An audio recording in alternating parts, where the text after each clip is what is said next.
नमस्ते दोस्तों। आज का डेट है 14 अगस्त 2023 और अभी हम डिस्कस करेंगे द हिंदू के कुछ इंपॉर्टेंट आर्टिकल्स। आइए सबसे पहले देख लेते हैं कि द हिंदू में क्या-क्या इंपॉर्टेंट आर्टिकल्स थे। तो पहला आर्टिकल है जो केरला गवर्नमेंट है वो एनसीईआरटी में जो कुछ हिस्ट्री का जो डिलीट किया गया पार्ट था, जैसे मुगल काल हो गया,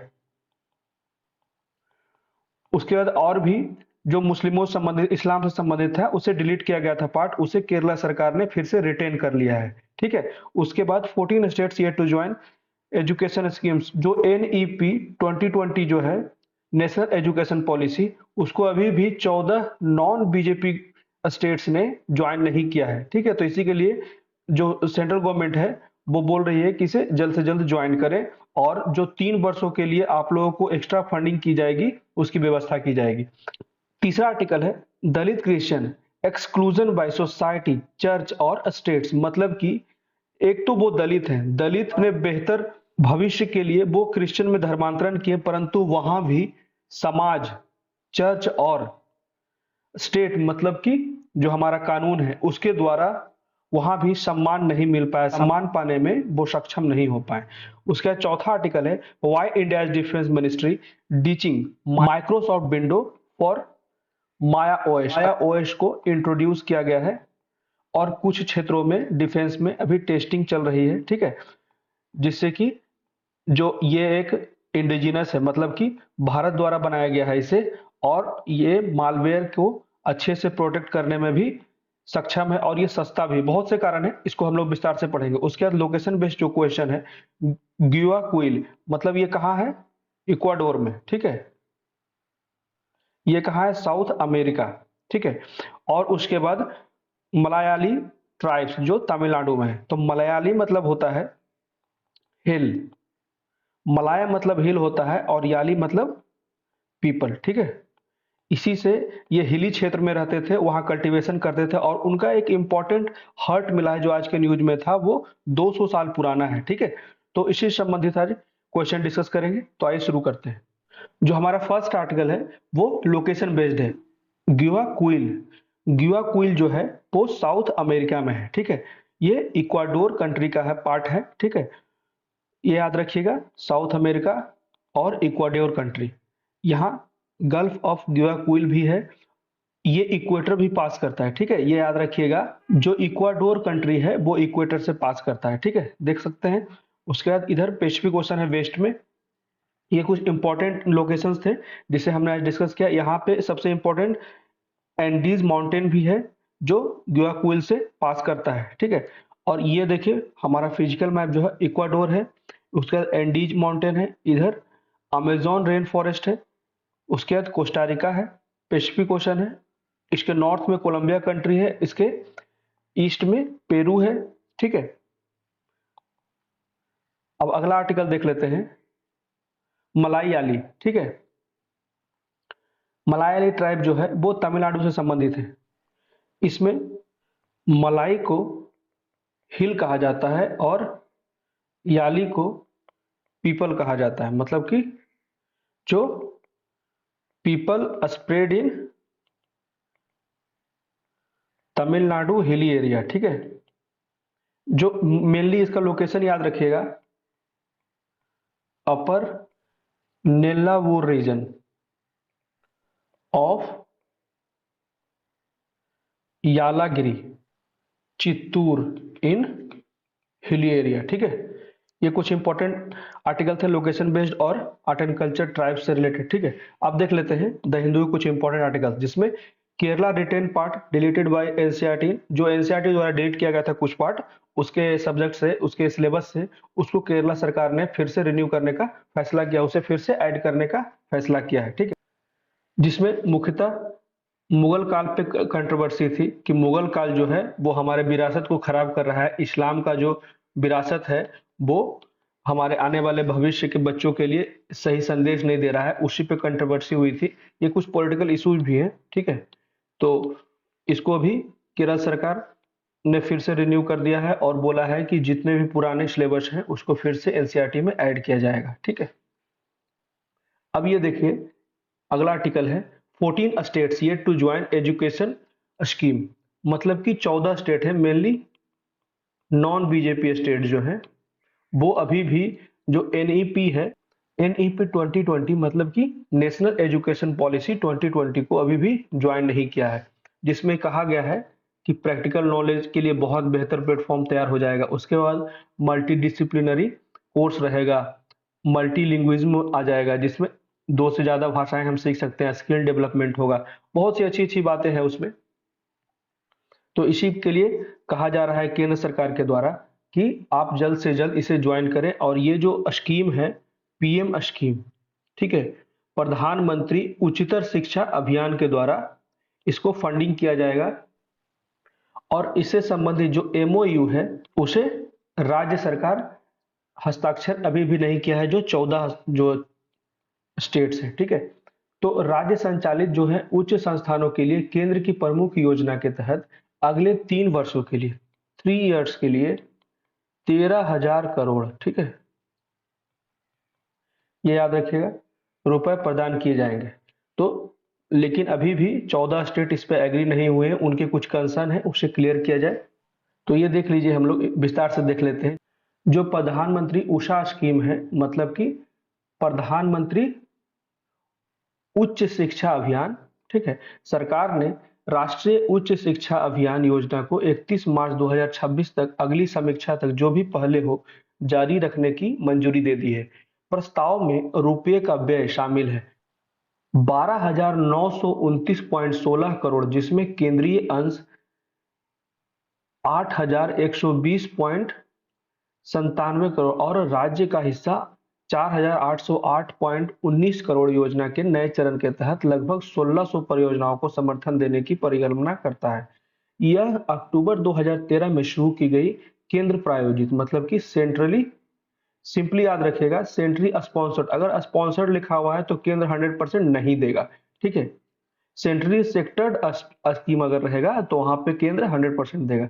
तो यहाँ पे यही बात कही जा रही है, जिसका उद्देश्य पूरे देश में उच्च शिक्षा संस्थानों की रणनीतिक वित्त पोषण प्रदान करना है। केंद्रीय वित्त पोषण सामान्य श्रेणी के राज्यों के लिए 60-40, मतलब कि 60% जो इसका फंडिंग है वो सेंटर करेगा और 40% स्टेट करेगा, ठीक है।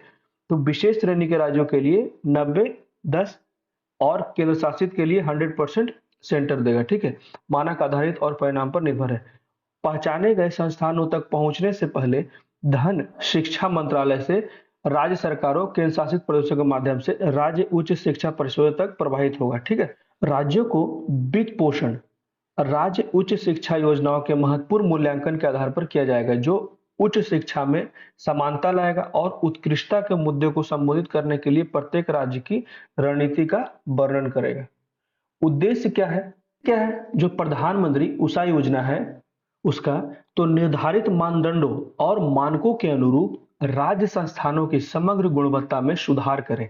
एक अनिवार्य गुणवत्ता आश्वासन ढांचे के रूप में मान्यता योग्यता का प्रमाणीकरण को अपनाता है, ठीक है। उसके बाद राज्य विश्वविद्यालयों में स्वायत्तता को बढ़ावा देने के लिए और संस्थानों में प्रशासन में सुधार करना, संबद्धता शैक्षणिक और परीक्षा प्रणाली में, ये याद रखिएगा, शैक्षणिक और परीक्षा प्रणाली में भी सुधार करेगा। सभी उच्च शिक्षण संस्थानों में गुणवत्तापूर्ण संकाय की पर्याप्त उपलब्धता सुनिश्चित कराई जाएगी और रोजगार के सभी स्तरों पर क्षमता निर्माण सुनिश्चित करेगा, ठीक है। ये बातें तो है, लेकिन जब तक अभी 14 स्टेट इसे ज्वाइन नहीं करती है तब तक अभी समस्याएं बनी है और उनकी बातें हमेशा गलत नहीं होती, उनकी बातों को अच्छे से सुनी जाए और जो जो पॉइंट पे वो असहमत हैं उसे क्लियर कराया जाए, तभी भी उनकी सहमति बनेगी। तो उच्च शिक्षा प्रणाली में अनुसंधान रिसर्च के लिए एक बेहतर इकोसिस्टम बनेगा, ठीक है, सक्षम माहौल बनेगा। असेवित और कम सेवित क्षेत्रों में संस्थान स्थापित करके उच्च शिक्षा तक पहुंच में क्षेत्रीय असंतुलन को ठीक किया जाएगा। जिन क्षेत्रों में लोग उच्च शिक्षा को कम प्राप्त कर रहे हैं, ड्रॉप आउट ज्यादा है, 9-10 पास करके ही घर में रह जा रहे हैं या फिर और भी किसी काम में मजदूरी में लग जा रहे हैं, गरीबी के कारण उनके पास साधन का कमी है जिसके कारण वो वहां तक नहीं पहुंच पा रहे हैं। तो सरकार चाह रही है इन फंडिंग वित्त पोषण के द्वारा इन लोगों को सक्षम बनाया जाए जिससे कि वो उच्च शिक्षा को प्राप्त करने में सक्षम हो सके। वंचितों को पर्याप्त अवसर प्रदान करके उच्च शिक्षा में समानता में सुधार लाया जाए, ठीक है। अब देख लेते हैं अगला article. Dalit Christians, exclusion by society, church, state. इसमें क्लियरली कहा गया है कि जो पहले दलित थे, ठीक है, उन्हें हिंदू धर्म में उत्पीड़न, फिर धर्मांतरण से ईसाई बने कुछ लाभ अर्जित करने के लिए, जिससे कि वे अपना भविष्य को बेहतर कर सकें। परंतु जैसे ही वो ईसाई बने तो ईसाई कम्युनिटी में भी वो दलित ही रह गए। और भी जो लोकल स्तर पे देखा जाए, जो क्रिश्चियंस जो हैं नॉर्थ इंडिया में हैं, उनके बहुत ज्यादा रूल रेगुलेशंस हैं। शुरुआत में तो वो लोक लुभावन वादे कर देते हैं, लेकिन बाद में बहुत सी समस्याएं बढ़ जाती है। जैसे शुरुआत में क्या होता है कि कोई महिला है, बहुत गरीब है, 2 साड़ी दे दिया, उसके बाद कुछ आटा दे दिया, चावल दे दिया, जरूरत के सामान दे दिए, कुछ कपड़े दे दिए। तो एक बार दे दिया, 2 बार दे दिया, तीसरी बार उससे अगर पूछा जाएगा कि धर्मांतरण करना है तो वो तैयार हो जाएगी, क्योंकि उसे मदद मिल रहा है। और जब यही 1 साल हो जाएंगे तो उसे फिर फोर्सफुली बहुत से रूल मानने को बाध्य किया जाएगा, चर्च के सारे नियम को मानने होंगे, ठीक है। तो यही किया जाता है, और जो भी दलित स्टेटस के हिंदू थे उनको वहां भी अछूत की तरह ही देखा जाता है, ठीक है। तो इसलिए यहाँ पे राइटर कह रहे हैं कि दलित ईसाई को समाज, चर्च एवं राज्य द्वारा बहिष्कार किया जा रहा है। कारण क्या है? तो पिछले साल केंद्र सरकार ने भारत के जो पूर्व चीफ जस्टिस ऑफ इंडिया थे, केजी बालाकृष्णन, ठीक है, की अध्यक्षता में एक आयोग गठित किया गया जिसमें दलित ईसाइयों को अनुसूचित जाति का दर्जा देने की संभावना का अध्ययन किया गया। तो न्यायमूर्ति रंगनाथ, वो तो बालाकृष्णन थे, उसके बाद जो न्यायमूर्ति रंगनाथ मिश्रा आयोग 2007 ने एससी कोटा के तहत आरक्षण का लाभ प्राप्त करने के लिए ईसाई धर्म अपनाने वाले दलितों को अनुमति देने की सिफारिश की, ठीक है। तो विभाजन का जो बोझ है यहाँ पे लिखा जा रहा है, ये इंटरसेक्शनल वर्डन, ठीक है। इसमें कहा जा रहा है, इसमें धर्म के साथ जाति की समझ दलित ईसाइयों को दलित और धार्मिक अल्पसंख्यक समूह के रूप में एक बेहतर तरीके से समझा जा सकता है। यह भारतीय कानूनों को, यहाँ पे एक बात और कही जा रही है, एक तरफा झुकाव को दर्शाता है भारतीय कानून का, जो कानूनी सुरक्षा एवं उत्पीड़न या जातीय भेदभाव के विरुद्ध। यहाँ पे मेरी एक तरह से राय है कि जैसे कोई भी व्यक्ति है, चाहे वो दलित हो या सवर्ण हो, ये दोनों ही अपने अपने स्थान पे गलत है। अगर सवर्णों को लगता है कि आरक्षण से उन्हें समस्या है, ठीक है, तो आप उनके परिस्थितियों को एक बार देखिए।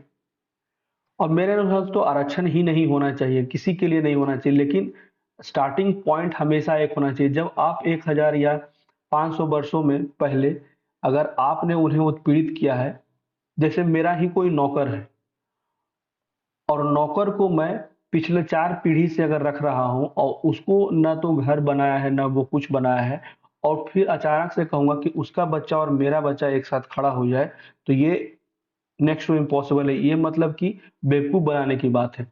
लेकिन यहाँ पे जो आरक्षण की मुद्दा है भारत में, ये एक पूर्णतः राजनीतिक मुद्दा होता जा रहा है। जितने वो दलित समुदाय को फायदा नहीं होता, उससे ज्यादा अन्य समुदाय को फायदा होता है, ठीक है। तो इसके लिए एक सही तरीके से फिर से सर्वे करने की आवश्यकता है कि जो लक्षित समुदाय है उसके पास ये लाभ पहुंच पा रहा है या नहीं। तो यहाँ पे यही राइटर कहते हैं कि जो कानून है वो एक तरफा झुकाव है। कानून के संरक्षण से इस समूह को एकदम अलग थलग कर दिया जाता है, ठीक है। जातीय भेदभाव किया जाता है, जातीय भेदभाव के विरुद्ध संरक्षण किया गया है। इसी कारण से दलित अपने सम्मान को प्राप्त करने के लिए धर्मांतरण का रुख अपनाए, परंतु वहां भी ईसाई धर्म में भी उन्हें सम्मान नहीं मिल पाया। तो यहाँ पे राइटर कहते हैं कि वंश, जाति, लिंग के आधार पर अलग अलग करना अर्थहीन है। वंश, जाति, लिंग के आधार पे भेदभाव करना पूर्णतः अर्थहीन है, ठीक है। इसी का दलित समुदाय अपने बेहतर भविष्य के लिए ही वो धर्मांतरण करते हैं, और अगर उन्हें सुधारना है तो उन्हें कहीं ना कहीं से तो शुरुआत करना ही होगा, लेकिन ये धर्मांतरण करवाकर जो आकर्षित करते हैं लोक लुभावन वादे करके, और उसके बाद उन्हें धोखा दे दिया जाता है। इसमें दलित समुदाय को ईसाई समाज में भी सम्मान से वंचित रखा गया। इसमें बी आर अम्बेडकर कहते हैं कि अछूतों के लिए हिंदू धर्म वास्तव में आतंक का कक्ष है। भेदभाव की इस भयावहता से बचने के लिए ही लाखों हिंदू दलितों ने जातिवाद के चंगुल से बचने और ऐसे धर्म द्वारा वादा की गई समानता को अनुभव करने की उम्मीद में, ठीक है, ईसाई धर्म सहित अन्य, जैसे बहुत से लोग बौद्ध भी बने थे, ठीक है, तो अन्य धर्म में चले जाते हैं जिससे कि उन्हें सम्मान मिले। ये जो अछूत का जो स्टेटस है, टैग है, उससे उन्हें छुटकारा मिले, ठीक है।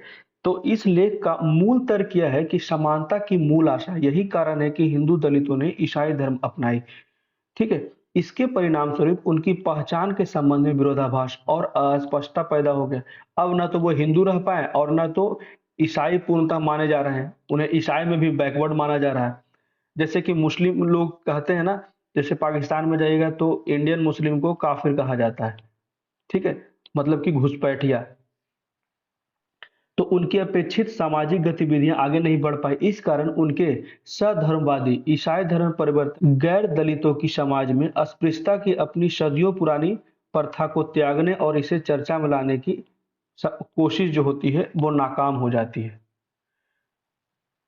इसमें एक बात और राइटर कहती हैं कि राइटर्स सेमिनल जो आर्टिकल के द्वारा कहा गया मैपिंग द मार्जिनल्स, जो विभाजन है, जो दूरी है, उसको मैपिंग किया गया है, जिसमें कहा गया है इंटरसेक्शनल, ठीक है, विभाजन, आइडेंटिटी पॉलिटिक्स, पहचान का राजनीति, ठीक है।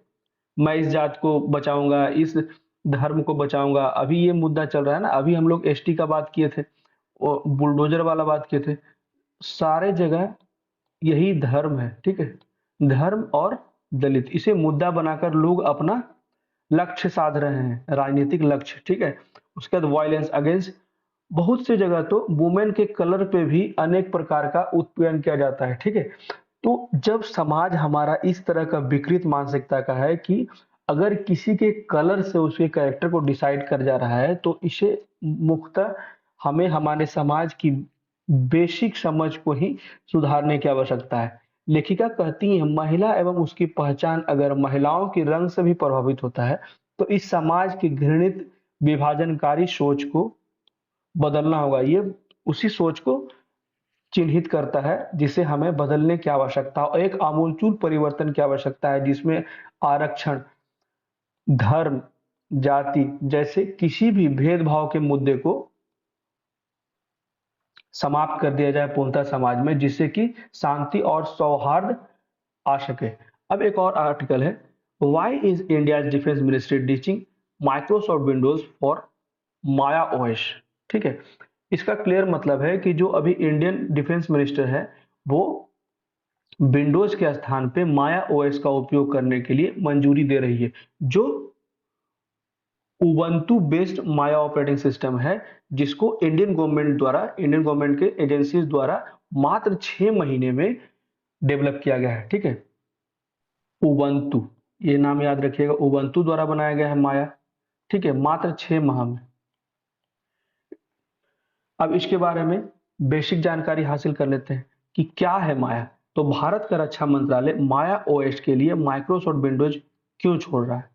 तो माया ओएस का नया नाम ऑपरेटिंग सिस्टम है जो उबंटू पर आधारित है। उबंटू एक लोकप्रिय लाइनेक्स वितरण है, मतलब कि सबसे कॉम्प्लेक्स ओएस है जो सबसे सुरक्षित माना जाता है, जो मुफ्त और ओपन सोर्स सॉफ्टवेयर का उपयोग करता है। एक नया ऑपरेटिंग सिस्टम रखना वह भी सरकार के लिए एक चुनौती है, लेकिन मंत्रालय का दावा है कि माया ओएस को साइबर खतरों को विफल करने और माइक्रोसॉफ्ट जैसी वैश्विक तकनीक कंपनियों द्वारा बनाए गए ओएस पर निर्भरता को कम करने के लिए यहाँ पूरी की पूरी डीकोलोनाइजेशन की बात चल रही है, ठीक है।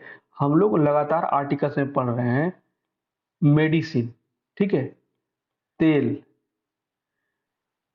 उसके बाद स्पेस, हम लोग लगातार, और हमारे प्रधानमंत्री इंडिजिनस मेक इन इंडिया पे इसीलिए आगे बढ़ रहे हैं कि हमारी जो वेस्टर्न कंट्रीज पे निर्भरता है वो कम किया जा सके।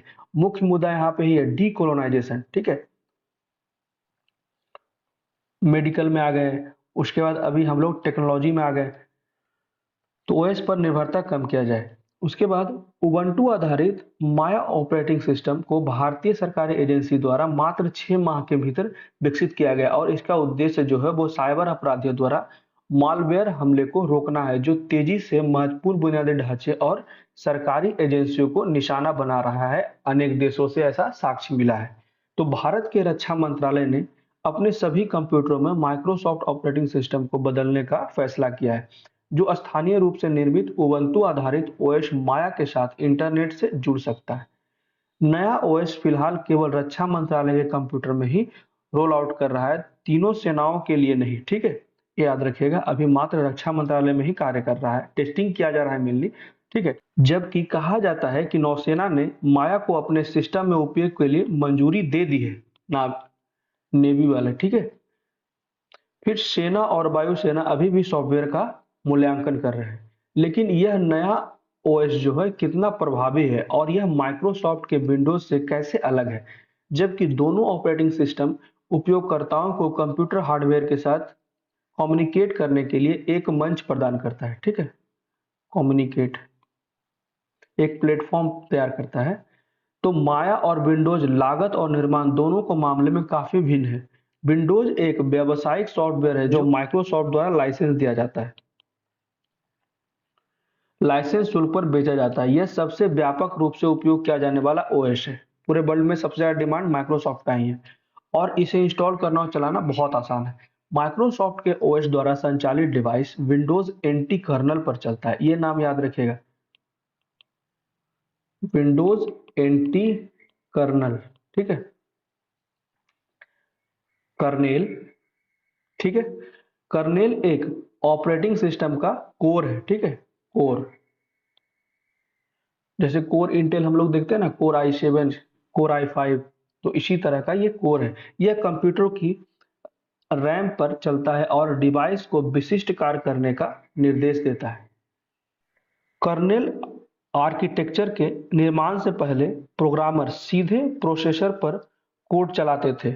1970 के दशक में डेनिश कंप्यूटर वैज्ञानिक ब्रीच हेंस ने एक प्रोसेसर द्वारा क्या किया जाना चाहिए व उस कार्य को कैसे निष्पादित करना है उसको विभाजित करने के दृष्टिकोण का बीड़ा उठाया। उन्होंने ही सबसे पहले ये प्रोसेसर का कार्य शुरू किया। इस प्रकार RC400 मल्टी प्रोग्राम सिस्टम में कर्नेल आर्किटेक्चर की शुरुआत हुई। इसने ओएस डिजाइन में नीति को, पॉलिसी, ठीक है, को सिस्टम से अलग किया गया, ठीक है। ओएस डिजाइन और पॉलिसी दोनों को अलग किया गया। सस्ता है माया ओएस, मतलब कि जो हमारा माइक्रोसॉफ्ट का ओएस है उससे ज्यादा सस्ता है माया ओएस। कैसे? उबंटू के डेरिवेटिव विकसित करने का कारण सरल है। यह यूजर्स को उबंटू ऐप्स तक पहुंचने की अनुमति देते हुए प्राथमिकताओं के अनुसार कस्टमाइज करने की अनुमति देता है। इसके अलावा कीबोर्ड, माउस, प्रिंटर आदि जैसे बाह्य उपकरणों के लिए उबंटू का सपोर्ट करने वाले ड्राइवर ढूंढना भी आसान है, ठीक है। माया ओएस मुफ्त लोकप्रिय उबंटू ऐप तक एक्सेस के साथ एक और उबंटू जनरेट करता है। Ubuntu app store Microsoft word, Photoshop browser आदि के लिए मुफ्त विकल्प देता है। इससे सरकार के लिए सॉफ्टवेयर लाइसेंस लागत में भारी कमी हो जाती है, ठीक है। ये जो यहाँ पे मुफ्त विकल्प देता है इसके कारण सॉफ्टवेयर लाइसेंस के लिए भार घट जाता है, जिससे कि ये ओएस सस्ता हो जाता है।